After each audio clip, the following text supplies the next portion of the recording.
Hey, it's NPR's Book of the Day. I'm Andrew Limbong. We've got a new thing for you today. NPR's Rachel Martin has this new show called Wild Card, where she talks to high-profile guests about, lots of different stuff, really. But she has this way of getting people I've heard tons of interviews from to open up in new and interesting ways. So we wanted to play an episode I think might be of interest to Book of the Day pod listeners. It's with poet Laureate Ada Limón, and they talk about chocolate, leg warmers, poetry, and death. Like I said, the podcast hits on a lot of different things. Give it a listen. When's the last time you forgave yourself for something? This morning. Great. Top of mind. The nice thing about being in my mid to late 40s, I forgive myself all the time. I have to. I'm Rachel Martin, and this is Wild Card, the game where cards control the conversation. Each week, my guest chooses questions at random. Pick a card, 1 through 3. Questions about the memories, insights, and beliefs that have shaped their lives. I am a very sensitive person, and so either it's sort of all walls or there's no walls, and I have to find that middle ground. My guest today is a poet, and I'm going to start our episode with an excerpt of one of her poems. Look, we are not unspectacular things. We've come this far, survived this much. What would happen if we decided to survive more, to love harder? This is what U.S. Poet Laureate Ada Limón does in so many of her poems. She acknowledges the hard stuff of living, but it is embedded in perseverance and optimism. What would happen if we decided to survive more, to love harder? And I read that and I'm like, yes, Ada, I am all in. Let's at least try, right? She's just one of those people who can recognize all the ways that we inflict pain on each other, not to mention our planet, but not get consumed by it. Ada writes in that space between grief and joy, and I love that space. Hi, Ada. Hello, Rachel. How are you? I'm well. It's so nice to meet you. Thank you so much for doing this. Oh, my pleasure. Thank you for having me. It's great to see you. So we're going to talk, but I did bring you here to play a game. I hope you're excited about that? Question mark? I would say a little bit nervous, but yes, excited. I think that's a healthy balance. I think that's actually the right answer. But I do want to mention your latest book. You've published a lot of collections of your own poetry, but your latest is a curation of poems from different poets about the natural world. Yeah, I'm very excited about this anthology. It's called You Are Here. Why is it called that? I thought so much of our life is, we think about what's next. And I think not only in my life and in my heart, I am always trying to remind myself that I am here, not just on this planet, but in this moment, right? In this space, right here, you and I talking. This is it, actually. Yeah, this is our life. This is our life. Yeah. And so the title came to me once when I was on a hike, and I noticed the signpost on the trail marker, and it said, "You are here." And I thought, what a good reminder. What lovely. A good reminder. You are here. Yeah. So, are you ready to do this game? I'm ready. All right, let's do it. There are a few rules, okay? So, number 1, you get 1 skip. If you use your skip, I will replace that question with a new one from the deck, okay? Okay. Number 2, you get a flip. You can put me on the spot and ask me to answer one of the questions before you do. We're going to break it up into rounds. Round 1 is about memories, experiences that shaped you. Okay. Round 2 is insights, lessons that you have learned or are learning. Okay. And round 3 is about beliefs, the ways you make sense of the world. Mm-hmm. It is a game, so there's a prize when you make it to the end. Yay! Is it chocolate? Is it chocolate? Oh my gosh, it should be chocolate. I can definitely make that happen for you. But spoiler alert, it is not chocolate, Ada. So round 1, this is memories, okay? I am holding 3 cards. You can't see the questions. And you get to pick 1, 2, or 3. 2. 2. Okay. When is the first time you remember feeling proud of yourself? I think that I remember feeling proud of myself when I was very young. I was very little. And I remember being able to get down a dance routine in my little dance class and thinking how amazed I was that the body could figure things out like that. And, like, Yeah. wow, like my body, and looking kind of down at my legs, being like, oh, my body did the same thing as the other bodies. Mm. And it was like moving in air and in a sort of, I remember feeling the real thrill of unison Yeah. and moving in unison. Do you remember the genre of dance? Are we talking Oh, ballet, absolutely. hip Yeah. hop? What are we talking about? It was jazz dance. It was Jazz jazz dance. dance. Yes. Patty Ferrara was the teacher, and I absolutely, some of my best memories are from early days in the little dance studio in Sonoma, California. I mean, what I remember about jazz dance or the outfits. Did you have a good outfit? You mean leg warmers? That's right. I still have leg warmers, and they are my favorite thing. Awesome. You heard it here first. Ada Limón, poet laureate, writes poems in leg warmers. Okay. Mm-hmm. Next question. We are still in memories, but we've got 3 Okay. new cards. Okay. Pick a card, 1, 2, or 3. Let's go with 1. Okay. 1. Oh, this is like a softball for a poet, but here we go. What's a smell that brings back a vivid memory for you? Oh, it's so funny because we just mentioned chocolate, but my grandfather and grandmother on my mother's side both made dueling types of fudge because they had their specific fudge that they liked. And his was a hard, sort of old-fashioned kind of fudge. And hers was a soft seas candy fudge. And anytime I smell it, like if it's in the vicinity, I just think of my grandparents. And it's such a beautiful memory because my favorite thing was to go into their cupboard. It was a walk-in cupboard. Yeah. And they would have all of their, Tupperwares full of their different kinds of fudge for guests and things. And you could just smell it. You couldn't reach it, unfortunately, but you could smell it. So definitely, yeah, the smell of chocolate and the smell of fudge. Did you spend a lot of time with them growing up?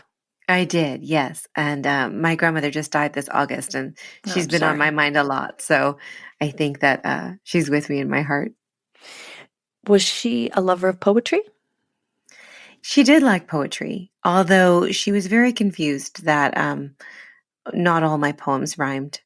I told her that some of them do. And at one point when my grandfather passed away, she asked me to write a poem for him, and I made it rhyme. Yeah, I love that. Okay, last question in round 1. 3 new cards. 2. Who is someone who played an important role in your life, but you haven't communicated with them in years? I think I might skip this one only because I actually think that I'm pretty good at communicating with all the people that have really, supported me. You get a skip. You've deployed it. Boom. Pick a card. 1 or 2? 2. As a child, when did you realize that the adults around you didn't have all the answers? I remember being around 7 or 8 and asking my mom about a rumor that my brother had said that the apartment we had moved into after my parents' separation was haunted. And I said, I told her, I said, well, that's not true, right? I mean, ghosts don't exist. And she just paused and she was like, well, and I remember thinking, wait, what? We were just supposed to know that they don't. And she was like, we don't really know for sure. I mean, some people have had some experiences, and she was very open. And, she's like, I've never had an experience, and I remember then thinking, oh, there was no direct answer. to that question. She didn't know. And she was willing to give me I don't know. And was that exciting for you? I think I would have liked a definitive no. Because you didn't want to live in a world with ghosts? I didn't want to. Because I'm super into them. I mean, not the scary kind, but the idea of spirits and Yeah. So for me, I think that at the time I would have loved to know. I think that unknowing that she offered me was a gift.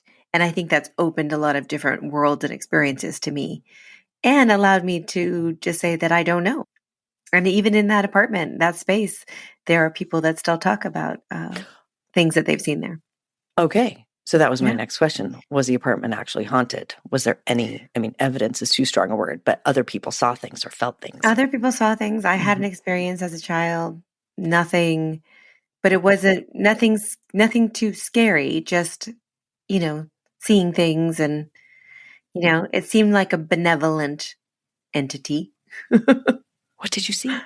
I saw a figure walking towards me when I was sleeping, like going to bed. I was awake, but and then they just sort of disappeared. Just disappeared. It didn't seem terrifying. It just seemed like a remnant of something. But you remember it. I remember it quite well.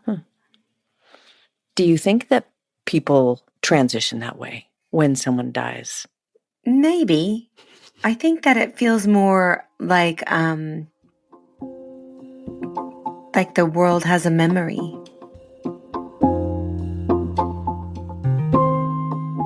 After the break, Ada talks about navigating the vulnerability that can come with her job. I think, a little untethered and unskinned.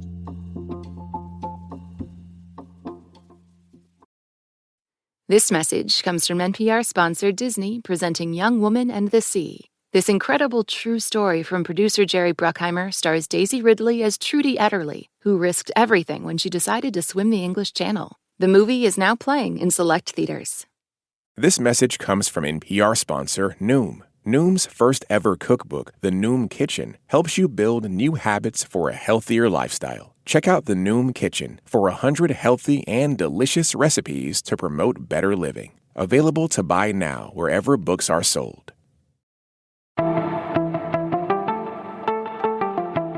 We're moving on to round 2, insights. Okay, things you have learned or are learning.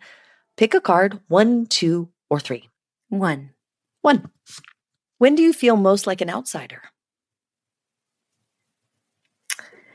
I'm going to say I feel most like an outsider when I am in a room full of very wealthy non-artists. I imagine you're in those rooms a lot. They're called patrons, right? Like patrons of the arts. Yes. Yeah. And I think that that's where I feel most like an outsider. I've learned to be in them, and I've even learned to enjoy them sometimes, but I am very aware of how much of an outsider I am in those spaces. May I plumb that a little bit? No shade to patrons of the arts. The arts need people to invest in them and subsidize them. Yes. Yes, we do. Please support your local artists and bookstores. But what specifically? You feel judged in some way? Because those people like venerate you, you're an artist. You're what they can't be, what they love. But it is an insecurity. I don't feel like it's an insecurity. I don't feel like it's being judged, but I feel like it's what's the phrase I'm looking for? I'm trying to get this right. How do I feel in those spaces? Like you're on display in some way? Yeah. Like it's not about the art anymore. It's about me. And I think that, as most artists know, we make poems or we make paintings or we make music, and it's about those things. We put those are our offerings to the world. And I feel like sometimes in those spaces with non-artists, it is about me or the person. And that feels almost in some ways too too vulnerable, where in reality you would like to say, oh, if you want an answer to that question, you should read this book, or you should read this poem, or, like we put the poem out first. And the poem for me is the safest, most sacred space. And not having that to protect me, I think, a little untethered and unskinned in some ways. Also, you carry this thing, right? You're not just the U.S. Poet Laureate. You're the first Latina to hold this job. And that would also ascribe like all this other significance that makes it about you, not the art, not the poetry. Exactly. And then so in those moments, I have to figure out a way to be vulnerable and also protected. But I think I am a very sensitive person. And so I tend to either it's sort of all walls or there's no walls. And I have to find that middle ground. Yeah. And so those spaces can be tricky for me. Yeah. Like maybe like a fence that has like some space between the boards with a gate that you can go through. Like a little circle of trees. Yes. I love that. Yeah. That's good. Okay. So next set of 3 cards, still in insights. Pick a card 1 through 3. 3. When's the last time you forgave yourself for something? This morning. Great. Top of mind. Big or small thing? What was it? I have to forgive myself all the time for all sorts of things. I mean, just this morning I've been traveling a lot and it's been beautiful. And I'm, going to be traveling again. And I was just getting into meditation. I was doing yoga, which I try to do every morning. And, I was just very stiff and I just felt very like, oh, I hadn't been moving as much as I should, or hadn't been doing, and I was just hard on myself. Yeah. And then I was like, you were doing amazing things. Like you were doing other things that mattered and it's okay. Yeah. And, I think it's very important because I think that early on I thought all of self-care was really more self-punishing. And Say more. What does that mean? Oh, it just felt like, if I miss a day of working out, then this, right. Or if I do this, or if I feast too much and enjoy too much, then therefore I'll have to, go into deprivation mode. Yes, exactly. Right. And so I just don't do that anymore. And I think that that's been really healthy for me because I feel like you spend a lot, at least for me, a lot of my, 20s and 30s just trying to do everything right. Mm-hmm. And the nice thing about being in my mid to late 40s, having those moments of just being like, I'm so grateful to be in this body and get to make choices and, and live. And I think it's been just such a healthier space for me. So yeah, I forgive myself all the time. Yeah, all the time. I think that's good. Yeah, I have to.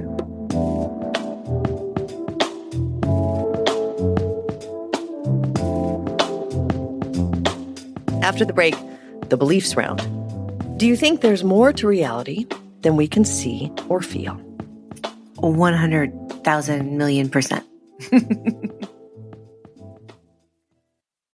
This message comes from Capital One, offering commercial solutions you can bank on. Now more than ever, your business faces unique challenges and opportunities. That's why Capital One offers a comprehensive suite of financial services, all tailored to your short and long-term goals. Backed by the strength and stability of a top 10 commercial bank, their dedicated experts work with you to build lasting success. Explore the possibilities at CapitalOne.com/commercial, a member FDIC.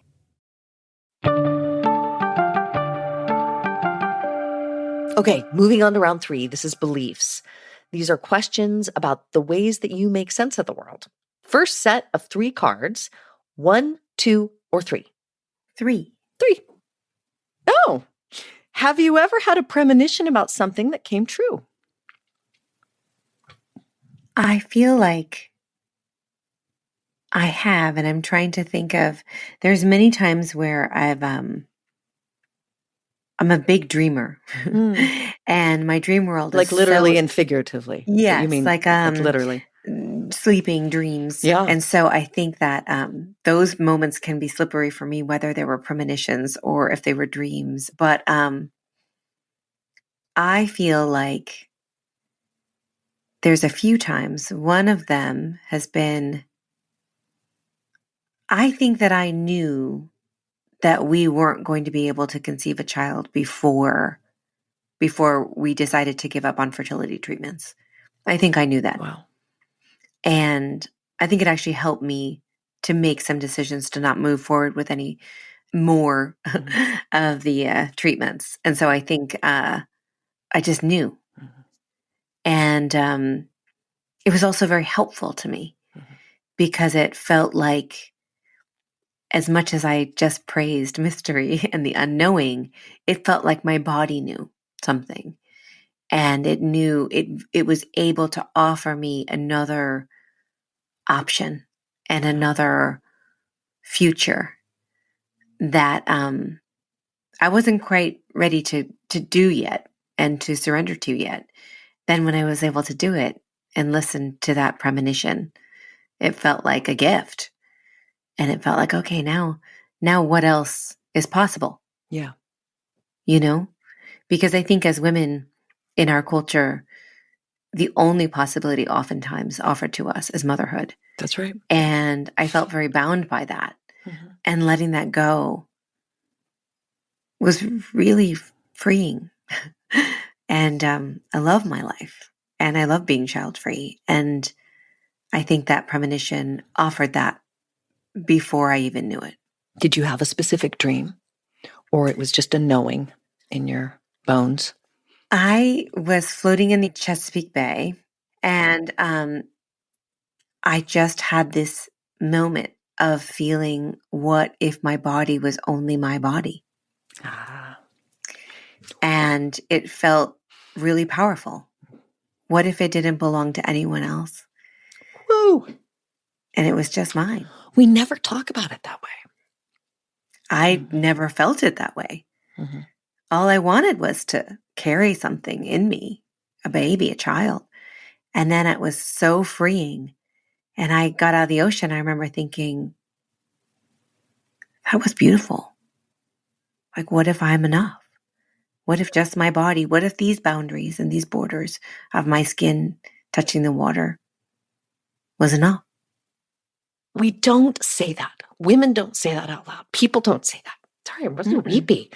I'm totally they going really through don't, menopause. though. And so I cry all the time. Me too. Oh my God. Thank you for sharing that. Oh, yeah. It's an intimate thing, and I appreciate you Thank you sharing for reminding me of it. Yeah, that's beautiful and important.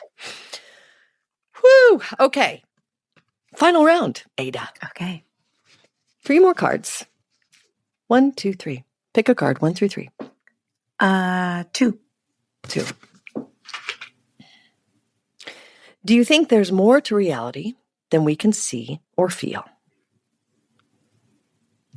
100,000 million %. 1 gazillion %. Yes. Yes, I absolutely think that. I think our perception, all reality is perception. All of our brains work so differently. I had the great pleasure of speaking with a neuroscientist a couple weeks ago, Heather Berlin, and she was talking about just how the deeper and further she studies the brain, the more generous she is with others, because our brains we are wired so differently. We are all so individual and so unique, and the way we perceive reality, it is not the same. The fact that we can be in communion with folks, that we can be in community, in relationships and partnerships, is amazing. And so I think that we just don't know anything. And one of my favorite things about being a poet is that again and again, you just get to say, we don't know anything. And I can be an expert in what? Like a language, a line break, caesura? Sure. I know what a stanza is. I know the forms. but I have no wisdom. And I love that. I don't think that's true. I think others would take issue with that. I mean, that's not true, Ada. You have wisdom. The thing you just told me about your body and agency and how we can be enough. That is a wise thing. We all, we all hold wisdom. Yeah, I guess I don't mean, I mean, there is a kind of wisdom in that, but I also feel like I really love the sort of beginner's mind, right? Like the idea of, I get that. The more we know about anything, the more the unknown is revealed to us. And I love that. I mean, I feel like if anyone asks, if anyone says like, why do you write a poem? Almost always I say mortality, because of mortality, because this is amazing that it is finite. Mm-hmm. And I would love to notice and hold as much as I can before I go. And I feel like as I've aged, I'm still really angry that death exists. But I am also more willing to accept that there may be more to this, And maybe the more is just that we're part of a planet. And how beautiful is that we get to be part of a tree, or we get to be part of the air, the ocean, the sand. I mean, we're always searching for meaning. And I love that. Someone asked me at a table literally last week, they said, if you could know all the secrets to the universe, would you want to know? Yeah. And I don't think I would. Yeah, no, me either. I don't think I would. I think it's one of the great gifts of being alive. We're done. We're done with the game. And I promised you a prize. I wish I had a piece of chocolate I could you teleport to you right now. So, the prize is a trip in our memory time machine to revisit one moment from your past. It's a moment you wouldn't change. You just want to spend a little more time there. Which moment do you choose? I think that I would want to go back to the moment when I was probably, 6 or 7. Would go down to this creek that was across the street from my house called the Calabasas Creek. And it was the most quiet, most wondrous place I've ever been. And it still exists, and it's still beautiful. But I remember feeling so small in that enormity of the creek bed and the lives of all the little things of that natural world. And I think now when I go back with my adult mind, I worry about it. I think about the protection of it. I think about creek restoration. I think about all of these things. And what I miss, I think, is that moment of just pure wonder without any of the worry. What does it sound like there? Well, it depends on what time of year. I would like to go back in the spring where it's still running. And the interesting thing about this particular creek is that it makes a wonderful little noise. There's a tiny little waterfall there. I mean, tiny, just a sort of a stone. But one of the things I loved about it is that there's a road right above it. And so you could hear the rush of traffic. And then it made the sound of the creek so much more precious. Ada Limón. She is the 24th United States Poet Laureate. Her latest project is a book of poems about the natural world called You Are Here. Ada, what a joy it was to have this conversation with you. Thank you so much for doing it. Thank you so much, Rachel. What a delight. And that's it for this week on NPR's Book of the Day. If you want more, you can sign up for our newsletter at npr.org/newsletter/books. I'm Andrew Limbong. The podcast is produced by Isabella Gomez Sarmiento and edited by Megan Sylvan. Our founding editor is Petra Mayer. The show elements for this week were produced and edited by Andrew Craig, Dee Parvaz, Kelly McEvers, Hiba Ahmad, Catherine Fox, Lee Hale, Dave Blanchard, and Lauren Gonzalez. Beth Donovan is our managing editor. Thanks for listening.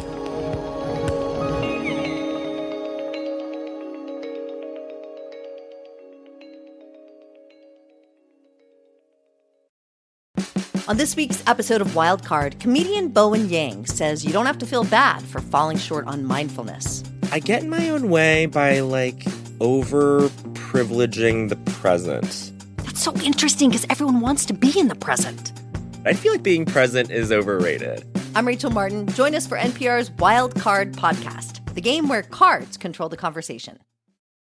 This message comes from NPR sponsor Disney, presenting Young Woman and the Sea. This incredible true story from producer Jerry Bruckheimer stars Daisy Ridley as Trudy Etterly, who risked everything when she decided to swim the English Channel. The movie is now playing in select theaters.